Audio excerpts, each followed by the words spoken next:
3D Max just made it through to the major 3-0 after beating G2 in a best of 3.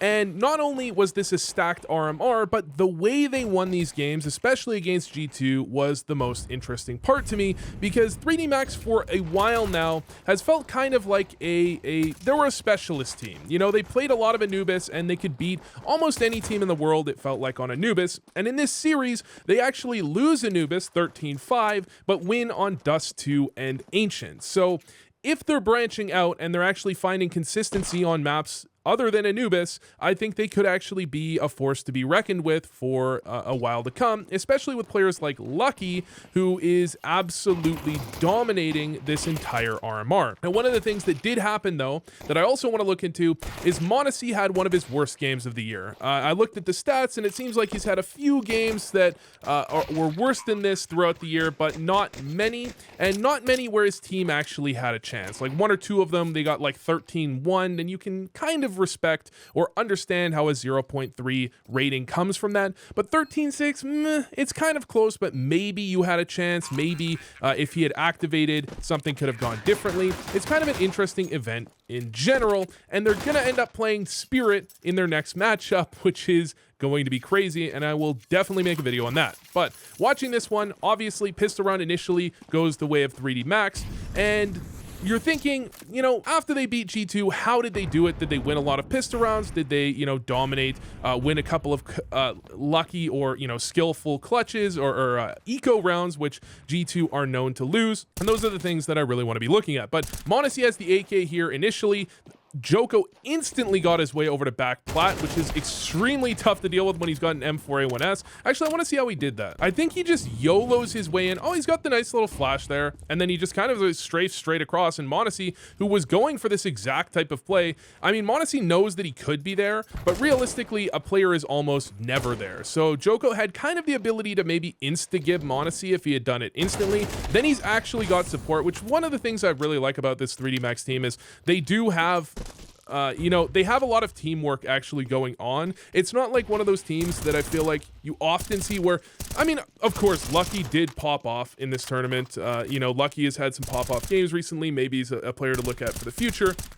But it doesn't feel necessarily like they're a team where it's not replicable, or I don't want to say that I don't want to say that the Mongols are a team that's not replicable. I think they definitely are. But when you look at the Mongols, it does feel like if their players aren't hitting great shots, that they can struggle against almost anyone. Whereas 3D Max, I do like a lot of the teamwork that they actually bring to things. I think they can be outgunned and still win games. And I mean, if you beat G2, surely that may be the case. Even if m0NESY's having a bad game, it's a team with Nico, m0NESY, and Hunter, right? But just a quick anti-eco here. I mean, G2's they've got some upgraded weapons, just looking to find an opening if they can. The double up mid for 3D Max, so they're kind of giving up cap, but they've got Lucky in position to actually deal with it if it does happen. He's going to have some support, most likely Exercise would toss a flash up here. This is one of the nicest things. Usually your long player doesn't have an extra flash, but if he does in these types of situations, it can actually be insanely helpful to actually hold onto the A site with only 2 players. If there's no flash, you end up just getting in aim duels, right? But I mean, G2's just going to be going for Deeg shots, and apparently they're not going to work out all that well. In fact, even Hunter coming up behind Gravity can't find a single one. I actually find this very interesting, this nade that's actually being thrown by 3D Max. So they take Gravity with the best spawn.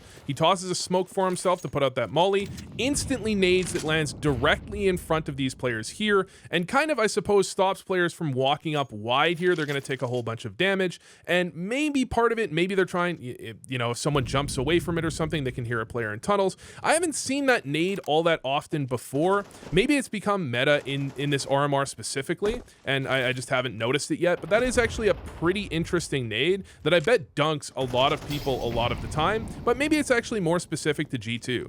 That's a nice little nade there too. Man, there's so many cool small things that 3D Max do throughout the map, like on a round by round basis. It's honestly hard to pick all of them up.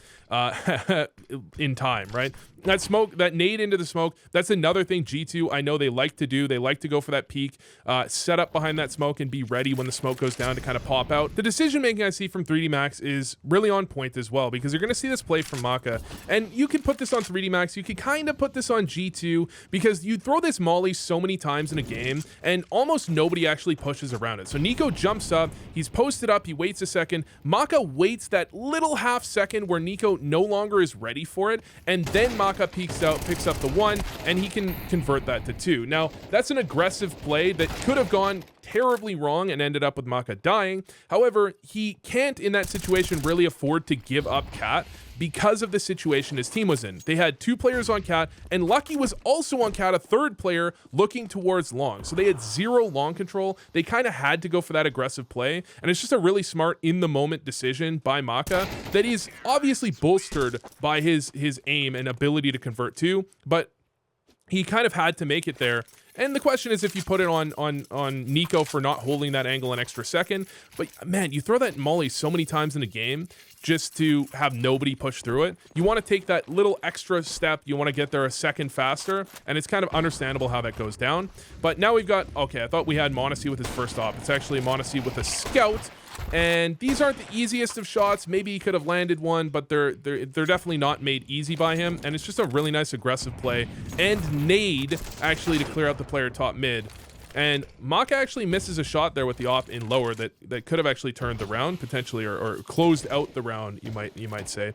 Then you've got the aggression coming out of exercise, which is, you know, theoretically, one of the things you want to be doing when your team is getting aggressive in middle, usually you want to be playing more passive on the outskirts of the map, right?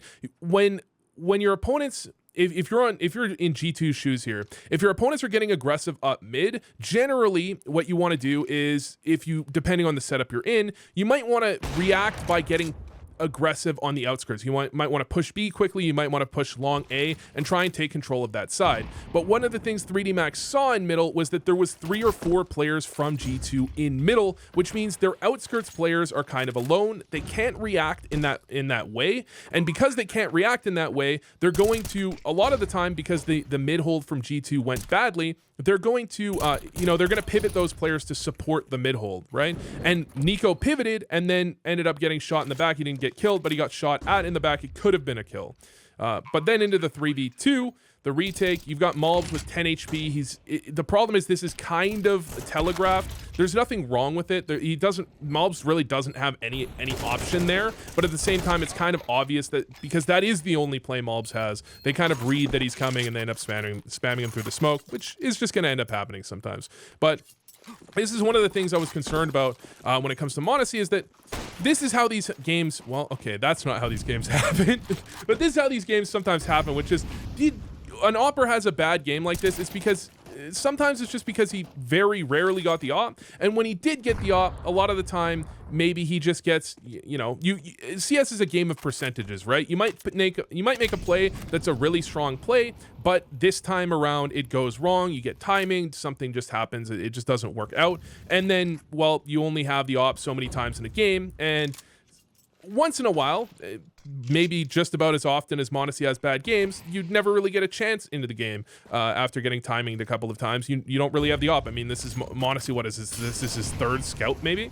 But an interesting play from G2. They actually drop Nico down into CT, but at the same time as they drop him down into CT, everything goes wrong up towards Catwalk because you have Exercise and Lucky both holding this position. They've got utility to work with, so Lucky's going to throw that smoke, or that flash. I believe that's a double-click flash that lands kind of in the tree, almost impossible for anyone to see. Actually, if you throw it correctly, it might literally be impossible for anyone to see. Exercise has a nade that does a little bit of chip damage. Flash pops, they both jump up and they just spam. And the idea behind spamming that smoke is kind of the idea behind the long corner smoke as well, right? Someone can fight around this smoke and they can fight here, but when they try and fall back, you just spam them through the smoke, right? And so they know that G2 is going to be right around the corner of that smoke if they got blinded. That's actually a really, really cool setup and play. I mean, the nade from Exercise wasn't even necessary. I believe it was Exercise that threw the nade, right? It's more about like the flash is just really well timed. They go for the peak. If they know that, one of the things is that often happens in these types of situations, in these types of games, is that not that 3D Max isn't a threatening team that everyone needs to be worried about, but if you're G2, what are the teams you're concerned about? Well, 3D Max is on the list, absolutely. They're above many other teams in this qualifier, but are they at the top of the list? Probably not. Maybe G2's thinking about, you know, they're probably thinking about Spirit. They might be thinking about Astralis. They might be thinking about, I mean, Passion UA beat Spirit, right? There's lots of teams in this RMR to be thinking about, and maybe 3D Max falls down the list a bit, and then when they see 3D Max, they're worried particularly about their Anubis, because 3D Max is has been a specialist on Anubis for, you know, quite a while.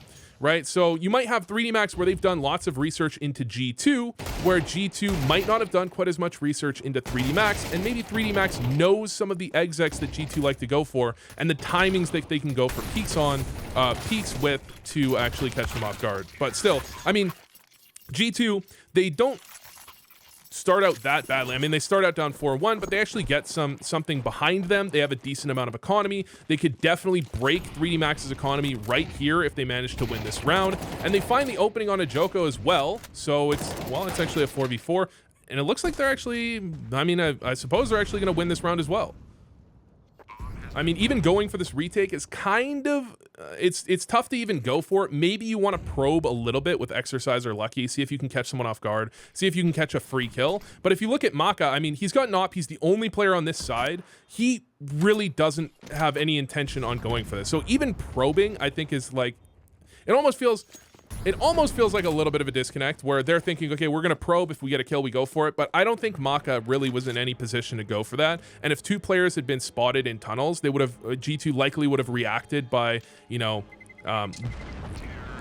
probing outside of B, and Maka might have been stuck there kind of with a knife out trying to get to B quickly. That sometimes you go for those probes, you know, and you're like, okay, well, if we get a kill, we'll go for this. And that kill actually just kind of baits you into going for the round that you never really wanted to go for, especially if your opper, you know, Maka had to play passive there, right? He had to be far back, otherwise he very likely could have died.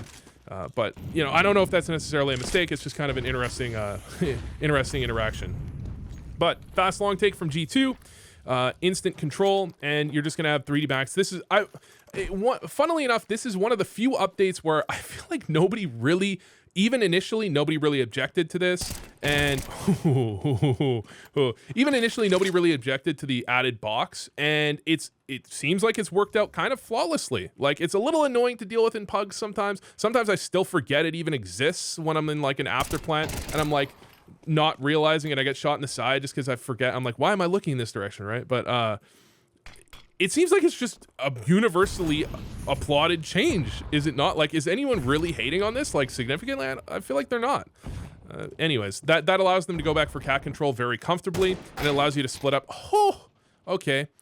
Joko getting aggressive there. I mean, that's kind of standard. You know, you go for that play 10 times a day, right? If you're playing pugs, you're like, oh, well, 10 times a day? That's kind of crazy. You go for that play all the time. All right, is all I'm saying. It's a kind of standard play that you might go for. But in this case, it ends up kind of biting them, because once Joko does, it's kind of like flanking Banana. Once that player dies, the options for the T's open up so heavily, because there's kind of an implication of what setup you're in if that flank is coming through. Someone's flanking through T spawn. What setup are you in? You probably have 4A, right? Maybe you have one mid max, but other than that, you probably have 4A. So as soon as that kill goes down, the reaction you have to make as a CT is as if they're going to fight back over middle. And 3D Max actually made a really quick reaction to contest middle, to not give up that control and go for that fast play. Oh my God, another French player with a jumping USP. All right, okay. Hopefully, you know, no bans for Lucky. I don't know. Okay, the nade to stop, like the cover the cross. I've noticed a lot of teams doing that recently. It's clearly not nearly as effective as it used to be, but it's still, all you need to do is cover the doors for long enough that your opponents don't know the exact number of players you're putting there, right? you're never really crossing with 5 unless you're in a casual, right? Like a 10v10 or whatever. You're never really crossing with 5. So as long as you can make it so they don't know if it's 1 or 2 or 3, which is all that nade needs to do, you're in a good spot. Then Hunter, he's in the corner here. I just wanted to check. So I've seen a lot of teams do this with the best spawn, and I'm kind of starting to question which spawns are you going to go for this fast cross with, right? I think you can maybe push it to the best 2, maybe 3 spawns, because even the best spawn for the T side, I've tested the timing. I believe the best spawn for the T side still spots out the player, or the best spawn for the CT side will still spot out the best spawn for the T side. But that's rare, right? Like 1 in 5 rounds generally. Plus, they don't always go for the aggressive play when that does happen. When they have that spawn, they might just play towards, they might play close, or they might take a little bit of extra time. Oh no. Oh no.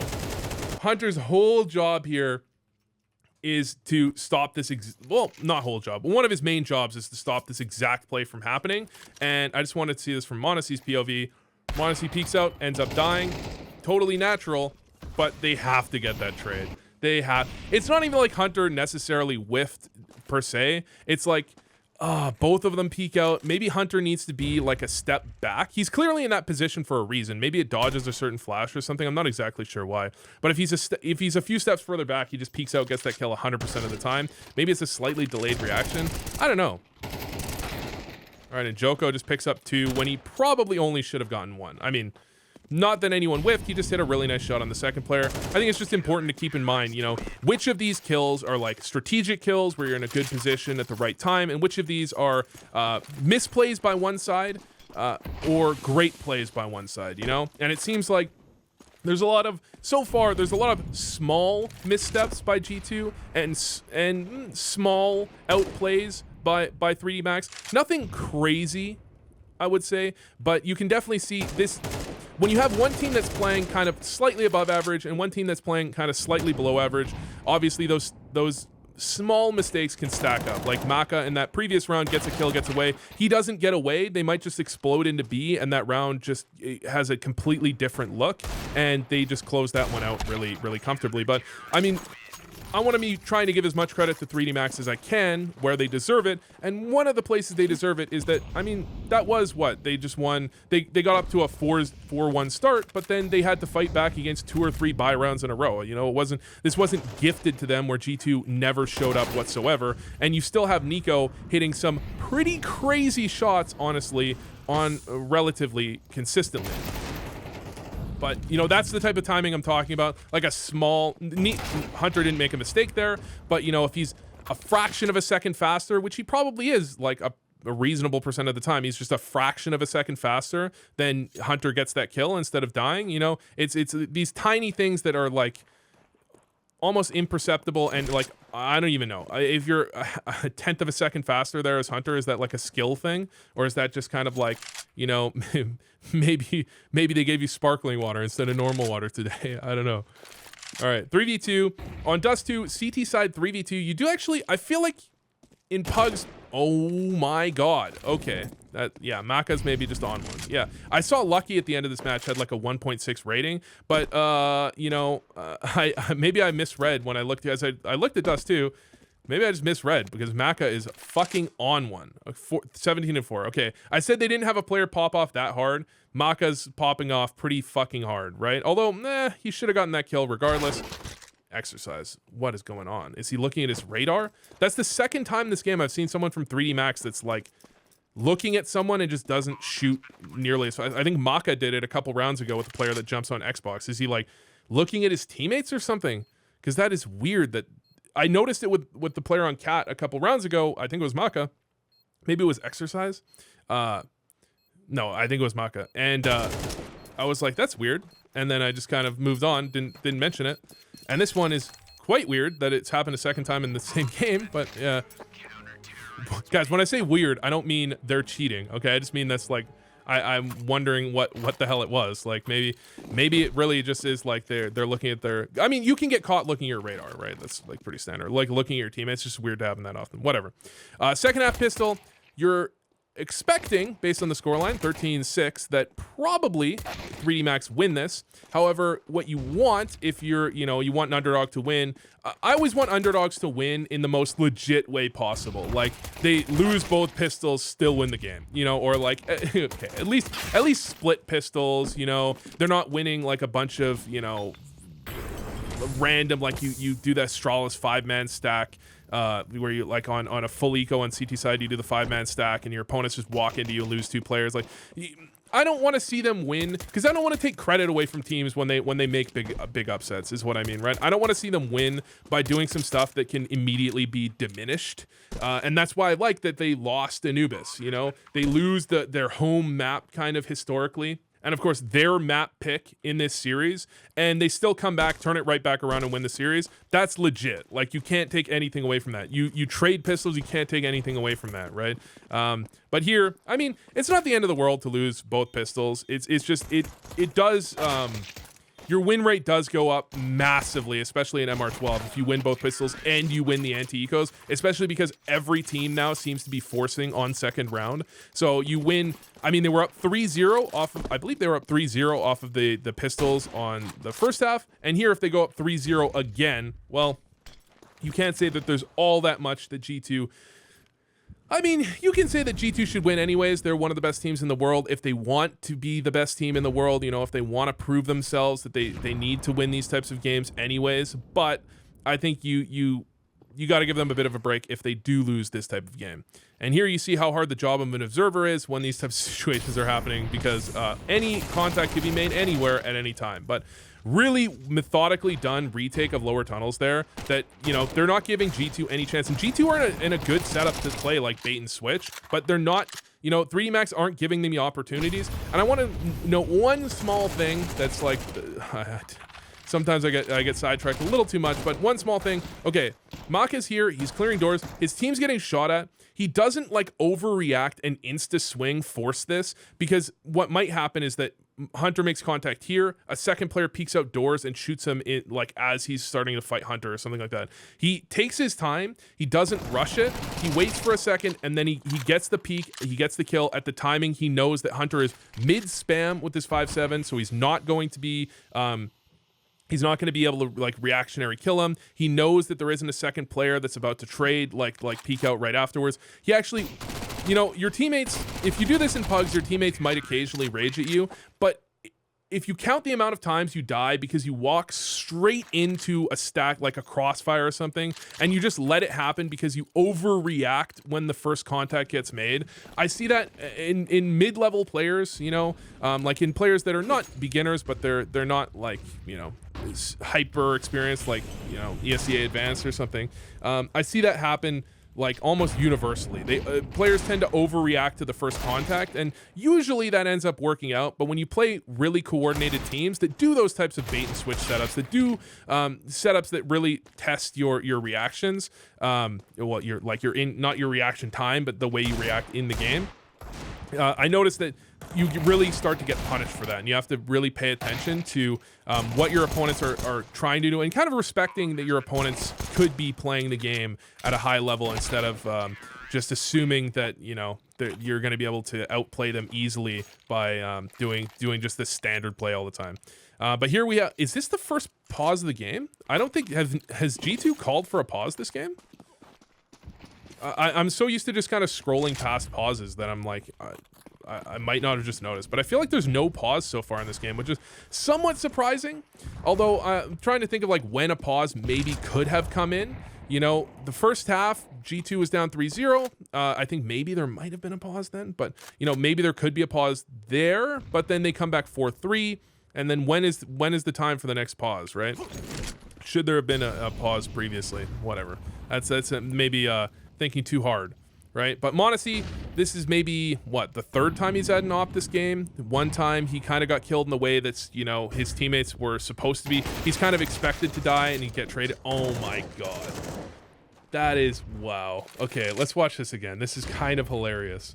But, I mean, it's kind of depressing, but it's kind of hilarious. Okay, so initially I think a molly gets thrown that's supposed to... Is that supposed to push Joko out of position? I think it is, and it just doesn't land right.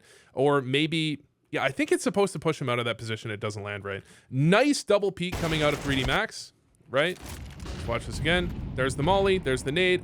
Maybe it's not intended to clear the spot. Maybe it's so this guy can't peek out when the molly's up. But that, I don't think that necessarily makes the most sense, but okay. There's a nice flash. He can't hit the shot, drops down, but lands on his teammate is right below him. That is, wow. I'm guessing the molly's supposed to land to push Joko out. Maybe it's supposed to land right here.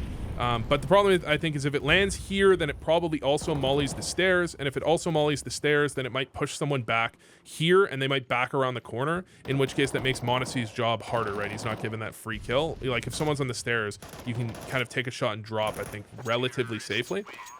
But, yeah, that's... in any case, that's Monacy misses not like an incredibly tough shot, right? Like, he's half blind, player headshot angle, jiggles him, not an easy shot at all. And he ends up dying really only because he would have dropped onto his teammate's head. That's really kind of unfortunate.